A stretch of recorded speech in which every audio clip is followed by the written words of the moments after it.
আছে ধোঁকাবাজ, বুঝে শুনে ভোট দেবেন, বুঝে শুনে ভোট দেবেন।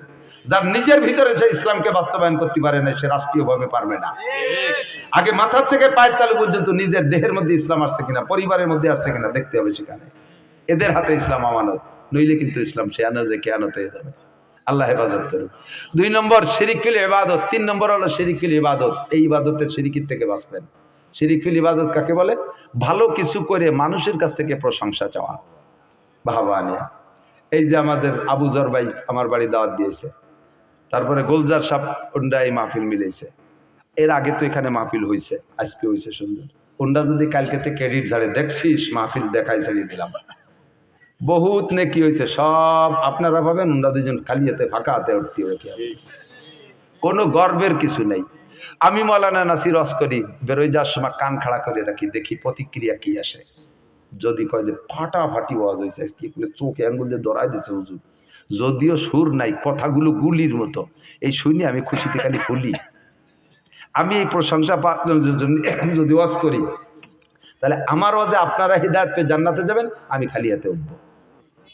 আল্লাহর কসম, প্রশংসা বিলকুল আমার কোনো লোভ নেই, সুরও নাই, তালও নাই, ভালো লেখাপড়াও জানি না। মনের থেকে যা বুঝি তাই উম্মতকে বোঝানোর চেষ্টা করি।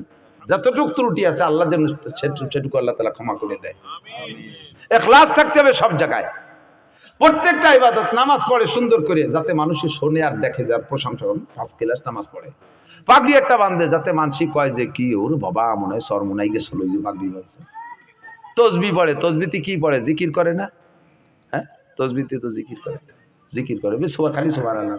এ তসবি আতের জুলোই আর সুবহানাল্লাহ আছে না? এক বক্তা গো দেখি যে ওয়াজ করতেছে হাতের তসবি, বস ওয়াজ করার মধ্যে হাতের তসবি, তসবি দিয়ে কি আর মুখ দিয়ে কি আর, যে কটা কথা কইতেছ তাই গুনতিছ নাকি? এ জায়গা হাতের তসবি কে? বাপ মারাও না, বাংলা না কইবার বার হয়ে গেছে রে, বেশ একটা বার হয়ে গেছে। ওয়াজের মধ্যে তোমার হাতের তসবি কে? কি দরকার আছে? দেখাও যে তুমি সুবিশা হুজুর, তুমি বিশ্বাস বক্তা। ভঙ্গি আরো ওয়াজ করতে আইছে, তার গায়ে একটা আবা লাগবে। তুমি সৌদি আর নাকি যে আবা গায়ে দিছো?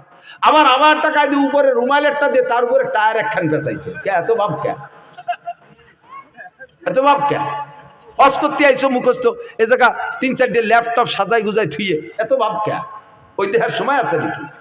উম্মতের কি প্রয়োজন? চোখের দিক তাকায় তাকায় বুঝে বুঝে তাই বলো। সুর বাদ দাও, গজল বাদ দাও, গান বাদ দাও। বুখারী শরীফের কোনো জায়গা গজল লেখা নাই, কোরআন শরীফের কোনো জায়গা গজল নাই। তুমি ওয়াজের মধ্যে গজল পাও?